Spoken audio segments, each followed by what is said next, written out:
This is the story of how 50 Cent's Netflix documentary and Joe Rogan's podcast discussions have thrust Hollywood into a reckoning over Sean Diddy, Combs, and the celebrities who may be connected to his downfall. July 2, 2025 brought a conviction on 2 counts of transportation for purposes of prostitution and a 50-month federal prison sentence. But the questions swirling around which celebrities knew what and when have only grown louder. 50 Cent didn't hold back when his 4-part Netflix documentary Sean Combs, The Reckoning, dropped on December 2, 2025, featuring never-before-seen footage of Diddy recorded just 6 days before his arrest. Joe Rogan spent multiple podcast episodes dissecting the case, drawing comparisons to Jeffrey Epstein and theorizing about which powerful people might get caught in the crossfire. The internet exploded with speculation about who's next.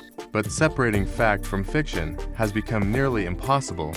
Let's break down what actually happened, what Joe Rogan and 50 Cent have actually said, and which celebrities have been legitimately named in connection with this case. September 16, 2024.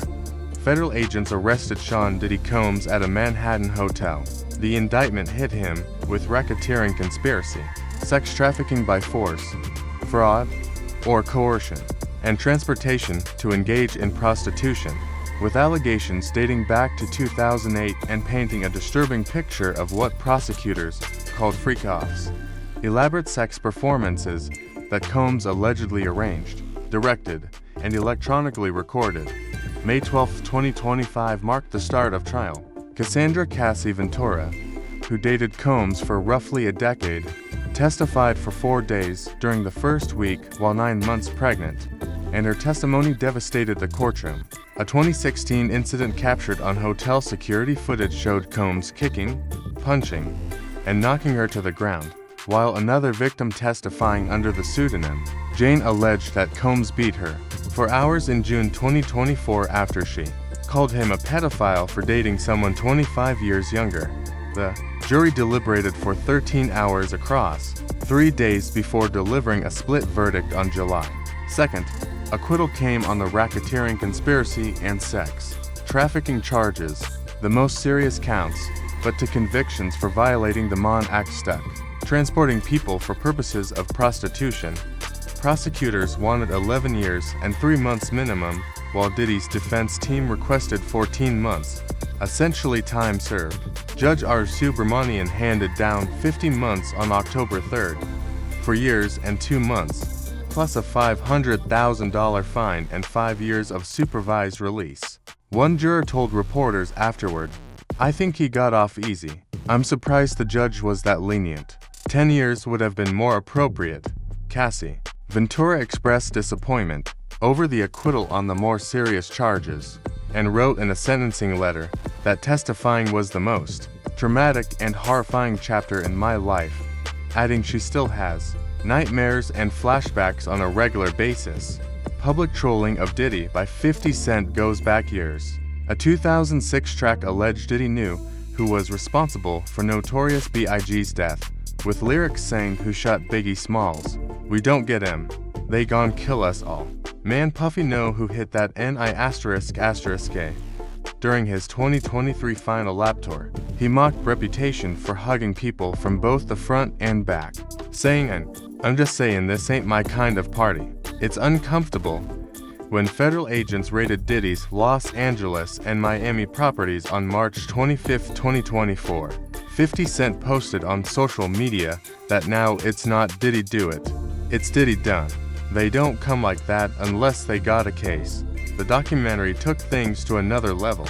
Over the course of more than a year, 50 Cent worked with director Alexandra Stapleton to produce Sean Combs, The Reckoning for Netflix, and the 4-part series covers Diddy's rise in the music industry, the bad boy entertainment era, the allegations against him, and his federal trial.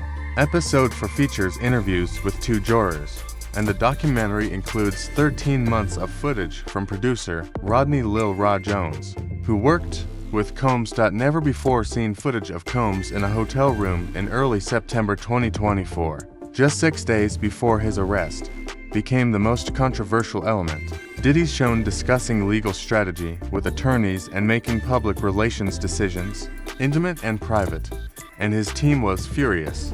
Judah Engelmeyer, Diddy's publicist, claimed the footage was stolen and never authorized for release. Diddy's legal team issued a statement to Variety on December 1, 2024, calling the documentary a shameful hit piece and a personal breach of trust, claiming Diddy had been amassing footage since he was 19 to tell his own story, in his own way, and Netflix gave it to his publicly admitted adversary.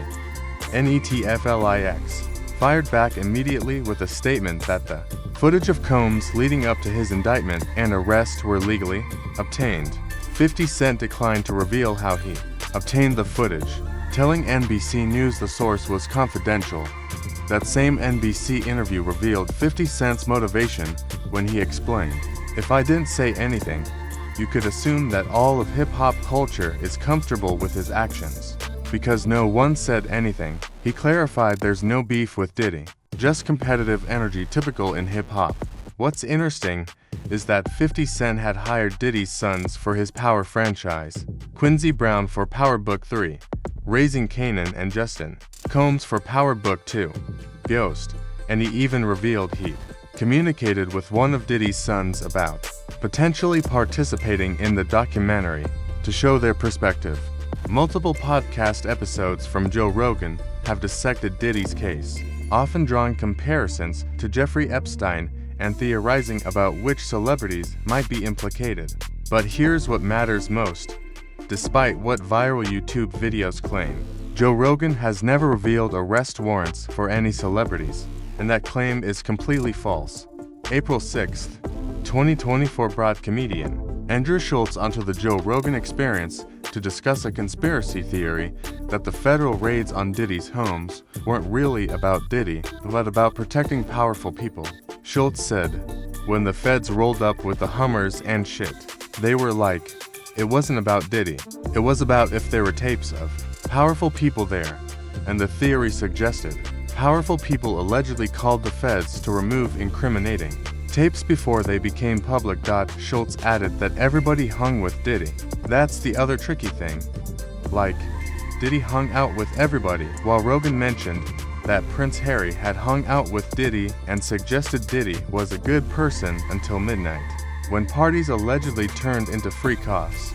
May 2025 brought NFL quarterback Aaron Rodgers onto the podcast after the trial had begun. Rogan and Rodgers compared the Diddy case to Jeffrey Epstein and pondered whether Diddy had Epstein-esque motives, specifically whether the parties were designed to capture celebrities in compromising situations for leverage or blackmail.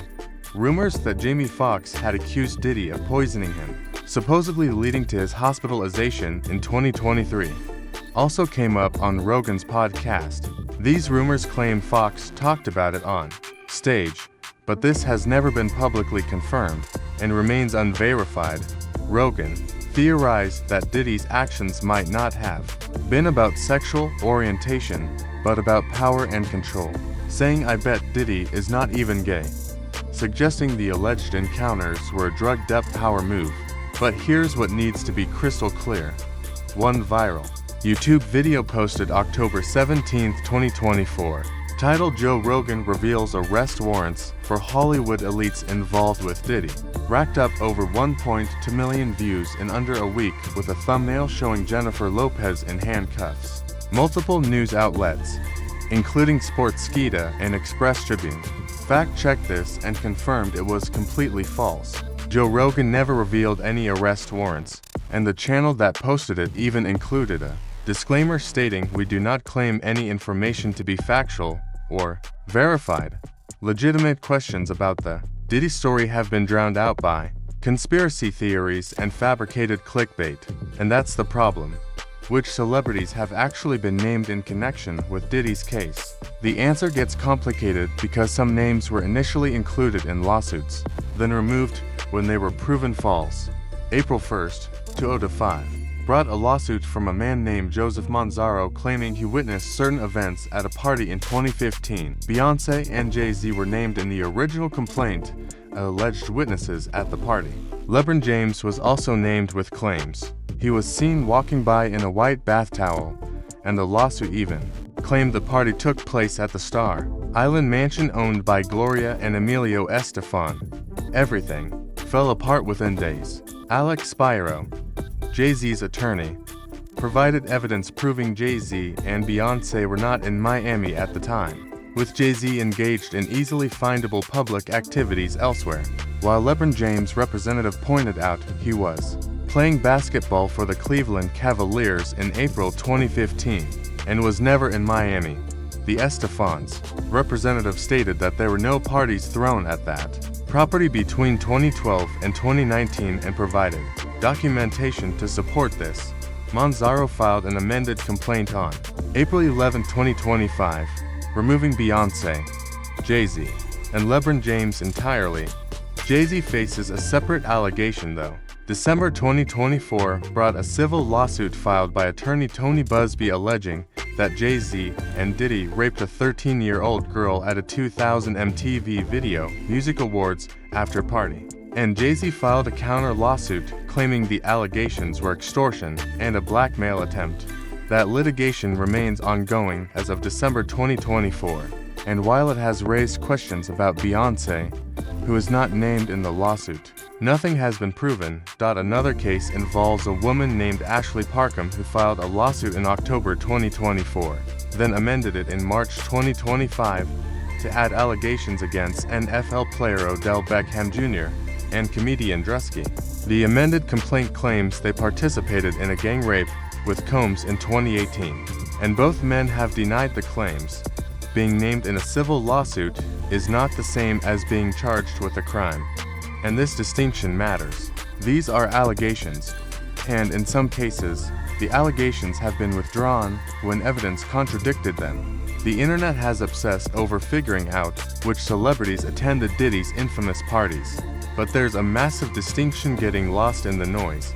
Attending Diddy's publicized white parties, charity events with hundreds of guests, does not implicate anyone in the freak-offs or illegal activities alleged in the federal charges. Diddy's last white party happened in 2009, a Malaria No More charity event with a stacked guest list that included Russell Brand, Mariah Carey, Estelle, Jonah Hill, Lil' Kim, Ashton Kutcher, who co-hosted the event, Demi Moore, Marla Maples, Tiffany Trump, Donald Trump, Chris Brown, Amber Rose, Teyana Taylor, and Derek Jeter. These were publicized events with photographers everywhere. Some celebrities have made comments about Diddy's parties that have aged very poorly though. Ashton Kutcher appeared on Hot Ones in 2019 and was asked about the parties, saying "I've got a lot I can't tell" and calling them a weird memory lane thing. Kutcher met Diddy through his MTV show Punk'd in 2003 and co-hosted that 2009 white party, and since Diddy's arrest, Kutcher has not publicly commented. Living with Diddy from age 13 to 15 in the mid-1990s at something called Puffy's Flavor Camp, Usher reflected on witnessing strange things in a past interview on The Howard Stern Show. September 2024. Right when Diddy was arrested, Usher deleted over 7,000 social media posts, and the timing was not lost on the internet. A 2014 episode of Keeping Up with the Kardashians resurfaced Diddy's arrest. The August 17th episode featured Khloe Kardashian discussing partying in Las Vegas with Diddy, his son Quincy, Justin Bieber, and French Montana, saying half the people were butt naked and telling her friend to stop talking when more details were about to be revealed. The Kardashian family, Kris, Kim, Khloe, Kourtney, Kendall, and Kylie, had been photographed at various Diddy events over the years. Comedian Cat Williams made comments about Diddy's parties during a January 2024 appearance on Club Shay Shay, and in retrospect, those comments have been interpreted as warnings. Years of claims from Wendy Williams that she was fired from her radio station for criticizing Diddy have been on the record, and she alleged Diddy even sent the girl group Total to assault her. Their feud is long-standing and well-documented. Attending a public event with Diddy does not mean someone participated in or had knowledge of alleged illegal activities, and this needs to be emphasized. Many celebrities have professional or social connections to Diddy through decades in the entertainment industry, and the federal charges relate to specific incidents with specific victims, not general party attendance. 50 Cent's documentary doesn't just focus on the recent allegations, but digs into Diddy's entire history, including incidents that have been largely forgotten. December 1991 brought a tragedy when Diddy, working at Uptown Records, promoted a celebrity basketball game where a crowd stampede killed 9 people. Heavy D and Run DMC members featured at the event, which was investigated, but Diddy was not held criminally responsible. The documentary explores Diddy's relationship with Clive Davis, who helped him establish Bad Boy Records after Diddy was fired by Andre Harrell, and includes footage and interviews about the murders of Tupac Shakur and Notorious B.I.G., the East Coast-West Coast rivalry that defined 1990s hip-hop. Director Alexandria Stapleton told reporters the documentary includes a lot of new information about those events, though no criminal charges were ever filed against Diddy in connection with the murders. Aubrey O'Day from the girl group Danity Kane revealed in the documentary that she may have been sexually assaulted by Combs, while Kirk Burroughs, co-founder of Bad Boy Entertainment, alleged he witnessed Combs physically abusing his mother Janice. A woman named Joy alleged Combs drugged and raped her after a video shoot date. The documentary lays out a pattern of alleged abuse, manipulation, and violence spanning decades, long before federal charges were filed, and it doesn't pull punches. Not everyone in the entertainment industry is happy about 50 Cent's documentary, with some seeing it as necessary accountability, while others view it as exploitation and betrayal. December 8, 2025, brought an interview with actor and comedian Marlon Wayans warning about 50 Cent's motivations. Wayans said, "You can create any narrative as a producer, as a director, and as a storyteller.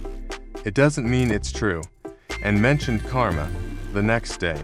Wayans posted an AI-created image showing 50 Cent and Diddy in a jacuzzi together, and 50 Cent clapped back immediately, posting photos of Wayans from a Pride-themed photo shoot. Dame Dash, co-founder of ROC-A-Fella Records, criticized 50 Cent for breaking street codes by producing the documentary, and in December 2025, Dash said 50 Cent was going after Diddy to gain favor among white audiences.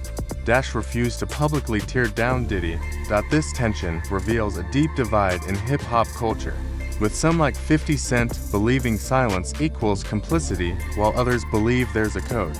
You don't publicly destroy someone from your community regardless of what they've done. Asterisk, here's what we know for certain. Diddy was convicted of 2 federal crimes and sentenced to 50 months in prison. Cassie Ventura and another victim testified to horrific abuse. The federal investigation involved raids on multiple properties, and over 30 civil lawsuits have been filed alleging sexual misconduct. Here's what we don't know: which other celebrities, if any, will face criminal charges. Despite the speculation on Joe Rogan's podcast, the conspiracy theories on social media, and the viral clickbait videos, no other celebrities have been arrested or charged in connection with Diddy's crimes. Civil lawsuits have named some celebrities, but names have been removed when allegations were disproven, while other celebrities attended public parties or had professional relationships with Diddy, but that doesn't implicate them in criminal activity. The Diddy case has become a Rorschach test where people see what they want to see. Believing Hollywood is rotten to its core, filled with powerful predators protecting each other, this case confirms that worldview. While believing in due process and the presumption of innocence makes the rush to implicate celebrities based on party attendance or old interviews deeply troubling, attorney Gloria Allred, who represents victims, said after the sentencing that many of my clients were very concerned that he might walk free, and they were very much afraid that he would retaliate, even with Diddy behind bars for the next 2.5 years. Victims are still afraid. Asterisk, are there celebrities who are next? Will this case be worse than Diddy for Hollywood? As of right now, December 13th, 2024, the answer is we don't know. Joe Rogan has speculated, comparing Diddy to Jeffrey Epstein and theorizing about compromised celebrities. While 50 Cent has produced a damning documentary that has reignited questions about who knew what and when, but neither of them has named specific celebrities as being involved in criminal activity despite what viral videos claim. What we know is that Diddy sits in prison at the Metropolitan Detention Center in Brooklyn. His defense team has announced they intend to appeal his sentence. Multiple civil lawsuits are ongoing, and the cultural conversation about accountability, complicity, and the price of fame is far from over. 50 Cent said he made the documentary because staying silent would suggest all of hip-hop culture was comfortable with Diddy's actions, and he wanted to draw a line. Joe Rogan has used his massive platform to ask uncomfortable questions about power, blackmail, and celebrity culture. Whether more names emerge, whether more charges are filed, whether this becomes a Hollywood-wide reckoning or remains focused on one man, time will tell. But one thing stands certain: the days of looking the other way, of dismissing victims, of protecting powerful men because of their influence, those days are over. The culture has shifted, and the question now is how deep the reckoning will go.